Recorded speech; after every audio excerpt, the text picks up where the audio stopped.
Hey, good day, folks. Welcome to another episode of Andrew's Life. On this video, I will be driving through the city of Bardstown, Kentucky, which is located in Nelson County. It is 45 minutes south of Louisville, and it's also within a half hour of other smaller cities like Elizabethtown, Radcliffe, and even Fort Knox, I believe. So it's conveniently located to both the Louisville metro area as well as many other smaller communities within a half hour of Bardstown. Now, I'm going to give out some general information about this city, a little bit of history, and then I'm going to give you my 2 cents about this city. So, the population of this city, of Bardstown, Kentucky, is 13,302 people. As of the 2020 census, the city has been growing in population by 12.8%. The racial makeup of the city are 80.6% white, 13% black, 3.1% Hispanic. And the crime numbers for this city are quite impressive. The violent crime rate is over 50% below the national average. Property crime rate is around the national average. And if you want to live in this city, you will pay I'm not going to say you'll pay a pretty penny like I was getting ready to say, but you're going to definitely pay something. Housing price, the median home price here is at $196,000. But however, I would say if you're looking for anything that's, half decent, moving ready, I would say if you shop carefully and I don't encourage anybody to make any decisions without thinking it through thoroughly. However, in this current housing market, if you shop carefully and you act in a timely manner, you can probably find something for 160 grand that might be worth your while.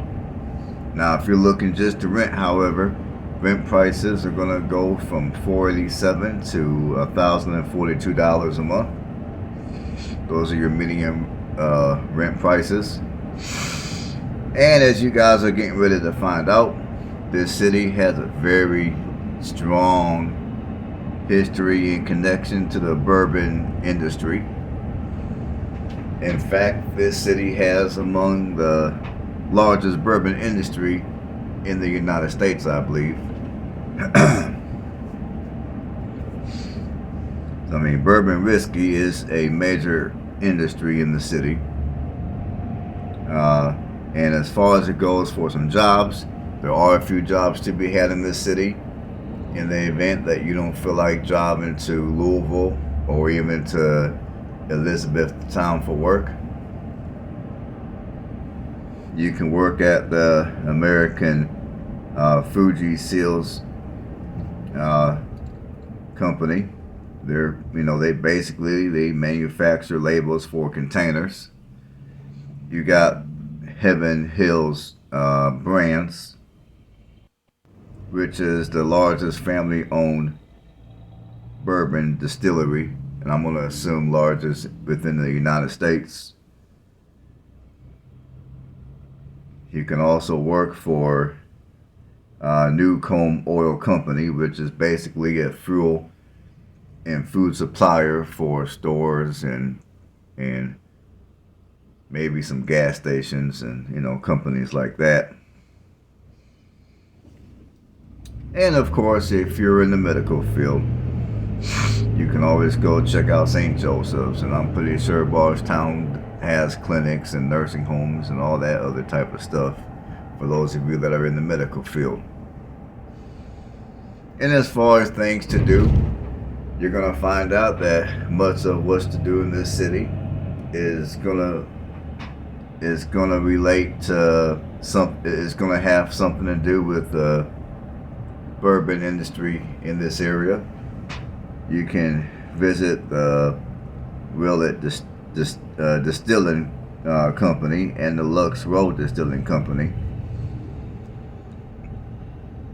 You have the Oscar Getz Museum of Whiskey History.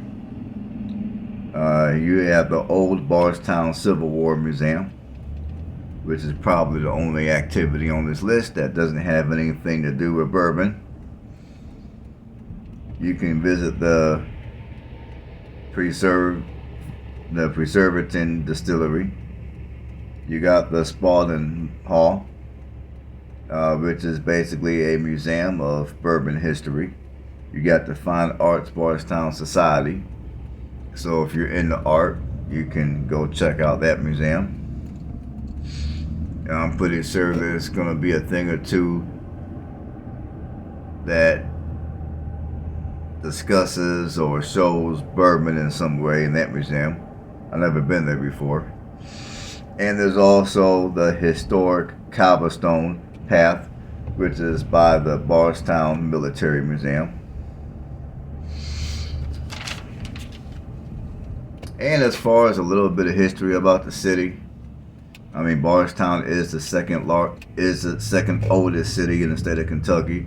It was first settled in 1780, and it was established in 1788, and it was incorporated into a city in 1838. Now, here's my 2 cents about Bardstown. Now, for one, I was in Bardstown about 10 years ago, prior to, of course, making this video. I went down there 10 years ago to go to an art festival. Now, when I did my research about this city, I did not see any mentions of the art festival. Now, maybe someone who lives in Bardstown or is familiar with Bardstown, drop a comment below and let us all know whether or not they still do the annual art festival. Because before, they used to have an art festival here in Bardstown. They had it every year. They held it sometime in October. And I went to it, had a good time. And, honestly, I think this is a beautiful city. I like the landscape. I like the rolling hills. And I would say, despite the fact that there might be a few areas in this city to where the houses are a little rough and the yards aren't necessarily kept up the way they should be, I can't really say that there's actually a quote-unquote bad part of town or a bad neighborhood. And I will say, in many of these smaller towns throughout the state of Kentucky, I would say so far, for the most part, one thing which I've discovered as I drove through these areas and then came back home here to do my research to make these videos, is one thing which I will say Kentucky has going for itself, which is wonderful. And me living in Alabama, I kind of envy it because, it is what it is. But one thing I like about Kentucky is they have plenty of smaller towns. You got beautiful rolling hills. You have, like this city of Bardstown, it's quiet, but at the same time, you have access to at least most of your basic amenities. Oh, and another thing that you can do here is they also got the train ride, which I just drove by. Now, and they also got the Civil War Museum. Now, I wanted to go to the Civil War Museum to do a video, but when I went to the Civil War Museum, it was closed. So that's another thing. Maybe somebody can drop a comment in the comment section and inform all of us on the hours of the Civil War Museum. And maybe someone can also drop a comment and inform all of us on the hours of the train. Because a minute ago, when I was going over the railroad tracks, that train that you saw was what they call the dinner train. And if I can remember correctly, that train basically you pay some money, you get your tickets or whatever, you get on the train, they serve you a meal, and that train will basically circle the city of Bardstown. So while you're getting a tour of the city of Bardstown, you get to eat a dinner. So I think that'll be a neat little endeavor at some point. For those of you that are not familiar with Bardstown and you want to get a quick view of the city, I think that train ride would be a fun little way to do it, while at the same time stuffing your face. But yeah, I mean, I think this city is a beautiful city, beautiful rolling hills, as you all can see. Like I said, crime here is extremely low. And for the most part, this city is well kept. The majority of the yards in the city are clean. The majority of your houses are decent. You don't have a bunch of ran down, dilapidated structures in this city like you do in many other smaller communities of the Deep South. But of course, for those that might want to live here in Bardstown, you will pay significantly more money for housing here. Like, when I was here recording for this video, I did look at a few houses, and I will say, for the money that you pay for a house here in Bardstown, there's communities in Alabama all day to where I could take that same amount of money. Like, I'm gonna give you guys a quick example. I saw a house here in Bardstown for, I'm gonna say it was a hundred and I saw a house here for about a couple $100,000. Now the house was nothing special. I mean, and I believe the lot size was just under a quarter of an acre. And the house was about 1,200 square feet, if I can remember correctly. And they wanted $200,000. Now, I can take that exact same kind of money, come down here to Alabama, or even go to parts of Georgia, and for that same amount of money, I can buy a house that's closer to 2,000 square feet, that sits on an upwards of, I'll just say, a couple of acres of land for that same price.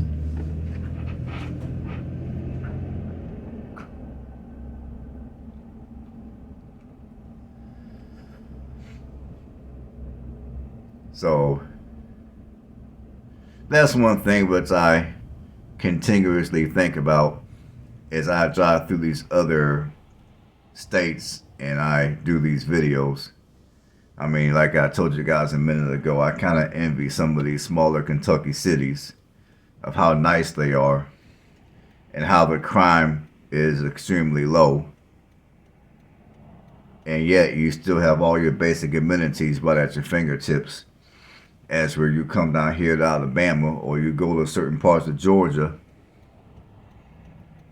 now where I live personally, the crime numbers where I live are extremely low. However, where I live, I gotta drive a good 10 to 15 minutes to the closest city to take care of all my affairs, such as grocery shopping, vehicle services and all that type of stuff. And also where I live, like I said, crime is very low. However, I would say there's many smaller communities in Alabama and in Georgia to where you'll have at least most of your basic amenities. Housing prices are also going to be considerably cheaper compared to around here. But then again, your crime is going to be significantly higher. And some of your neighborhoods are going to be much more, they're not going to be as well kept as areas like this are. So I guess in a sense, you get what you pay for. Now, where I'm at right now, like I said, I mean, I wish a couple of things were a little better, but it is what it is. But like I said, one thing I'm grateful for where I'm at is I get to enjoy some nice warm weather, and I'm not too terribly far from beaches. And I also, like where I'm at, I mean, not that I need a big house, but it just so happened that the house I purchased was close to a couple thousand square feet, sitting on an acre. Not that I even need an acre of land, but it's nice to have. So, there's that part of me that's like, do I really want to give up the climate?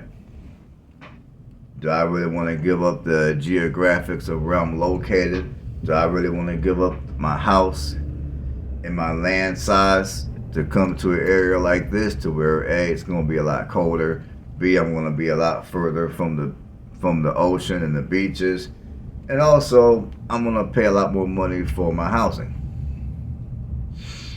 And in some of these areas, my property taxes are going to be higher too. So those are things that I think about.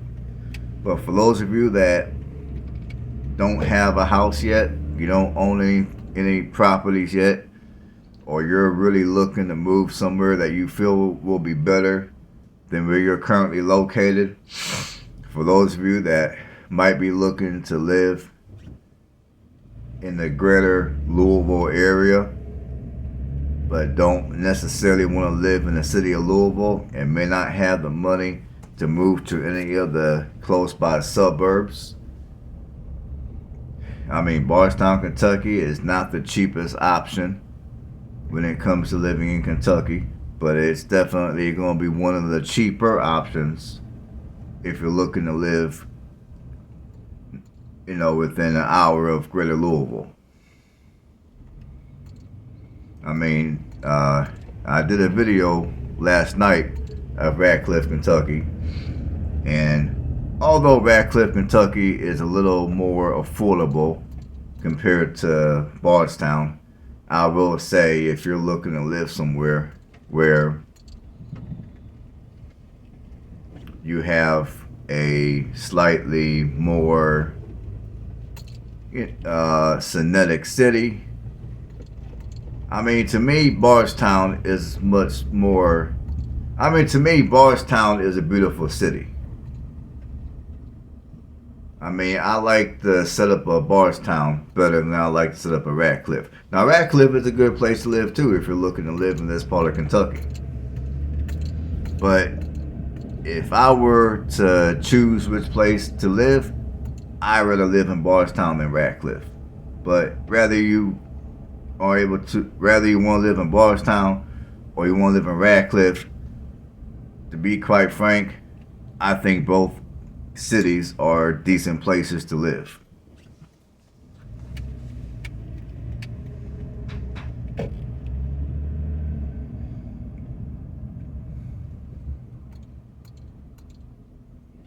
So yeah, I mean, I like this city. I really do. I remember when I was here 10 years ago for the art festival, I drove around the city a little bit just to, check it out. And I will say from 10 years ago, from what I'm able to see, very little has changed. And I'm not saying that in a bad way. So yeah, if you're looking to live not too far from greater Louisville, or you're looking to live somewhere to where you have all your basic amenities close by, you're not trying to live somewhere out in the sticks in the middle of nowhere with crappy internet, I would say this would be the type of city that I would encourage you to come check out if you're looking to move to Western Kentucky. Alright folks, I'm going to quit talking. I'm going to let you guys enjoy the rest of the video. So as always, thanks for tuning in to another episode of Andrew's Life. If you haven't subscribed to the channel, consider doing that, because I will be making plenty more videos. You know, if you like what you hear, give me a thumbs up. Help with the channel, help with the YouTube algorithm. And I thank y'all for everything y'all do. So until next time, y'all have a blessed one. I'll see you on the next one.